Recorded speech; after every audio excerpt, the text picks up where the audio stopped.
मगर मंत्री पद आज तक गोविंदपुर में नहीं आया, आज तक नहीं आया गोविंदपुर में मंत्री पद। ये दर्शाता है कि कोई सक्षम व्यक्ति, कोई सकुशल कुशल शिक्षित व्यक्ति भी मंत्री पद पे आसीन हो सकता है, गौरवान्वित कर सकता है। तो मुझे लगता है कि अगर आप लोगों का साथ रहा और जो हमारे पिताजी और प्रशांत किशोर जी का नारा है कि बिहार मजदूर की फैक्ट्री नहीं है, आज हमारे बिहार की क्या पहचान है? ये दर्द मैंने झेला है, ये दर्द मैंने झेला है जब मुझे लोग बिहारी कह के पुकारते थे।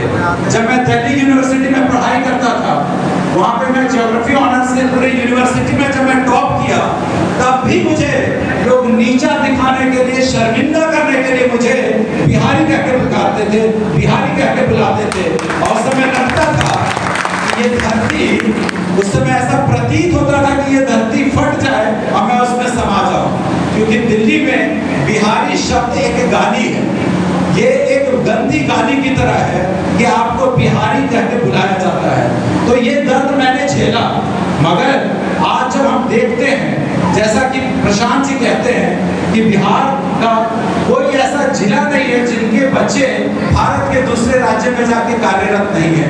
क्या हमने कभी देखा कि भारत के दूसरे राज्य का बच्चा हमारे जिला में, हमारे गांव में, हमारे ब्लॉक में आके काम कर रहा है?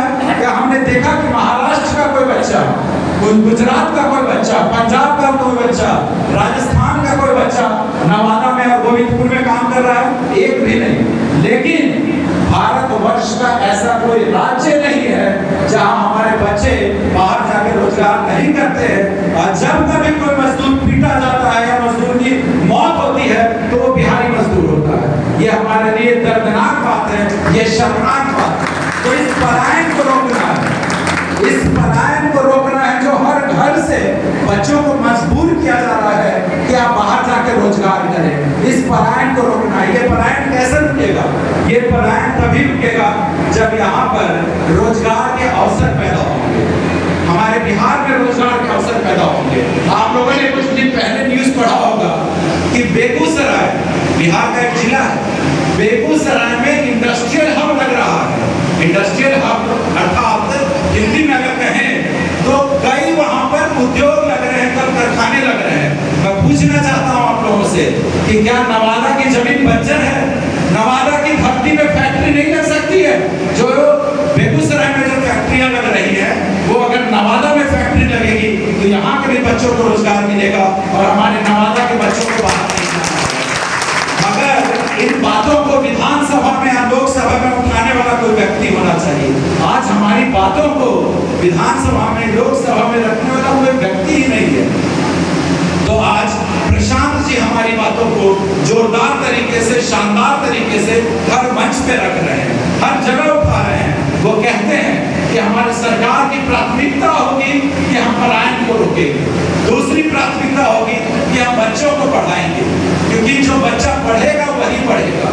एक आप लोगों ने सुना होगा कि साउथ अफ्रीका के राष्ट्रपिता ने कहा था, जैसे हमारे देश के महात्मा गांधी हैं, वैसे ही साउथ अफ्रीका के जो राष्ट्रपिता हैं, father of nation, Nelson Mandela, उन्होंने कहा कि education is the biggest weapon, education is the biggest weapon that can change our lives. अर्थात शिक्षा में इतनी ताकत होती है कि वो हमारी जिंदगी को बदल सकती है। ये हमारी कोशिश रहेगी, ये हमारा प्रयास रहेगा, ये हमारी कोशिश रहेगी कि घर घर शिक्षा की रोशनी पहुंचाई जाए। आज जब मैं आप लोगों के बीच आकर बात कर पा रहा हूँ, आज आप लोगों के सामने सर उठाकर दो बातें रख पा रहा हूँ, तो कहीं ना कहीं मैंने पढ़ाई की, एक अच्छी शिक्षा ली, इंग्लैंड अमेरिका से घूमता हुआ दुनिया के 70 देशों में मुझे जाने का गौरव प्राप्त हुआ, वहाँ पे काम करने का मौका मिला। मगर वहाँ से लौट कर यहाँ पर केवल इसलिए आया क्योंकि मेरे भी आधार कार्ड में लिखा हुआ है मेरी जन्मभूमि नवादा और गोविंदपुर है। अगर सारे लोग देश दुनिया और अपने बिहार और अपने गांव को छोड़कर बाहर ही चले जाएंगे तो हमारा घर कैसे आगे बढ़ेगा, हमारा गोविंदपुर कैसे आगे बढ़ेगा?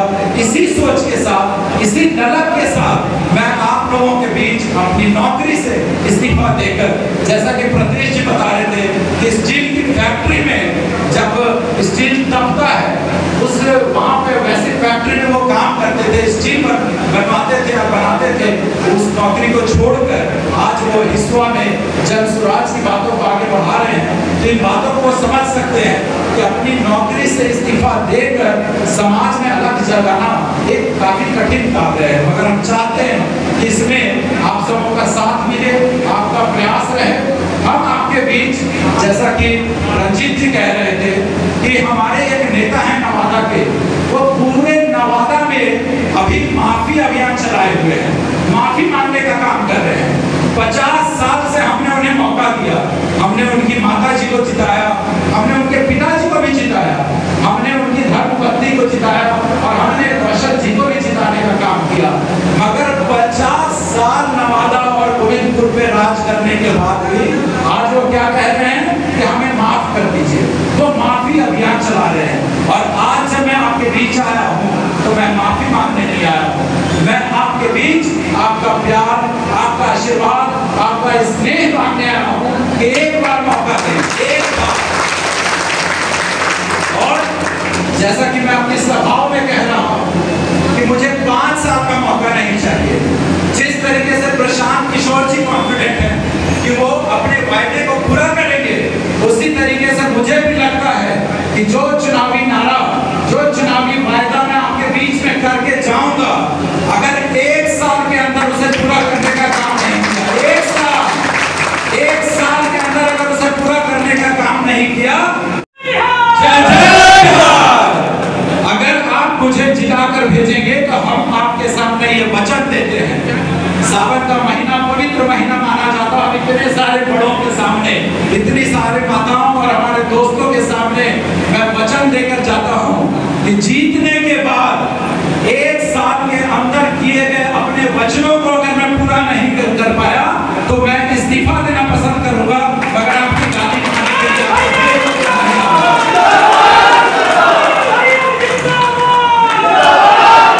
मुझे चाहिए एक बार आपका विश्वास, एक बार आपका स्नेह, एक बार आपका प्यार चाहिए।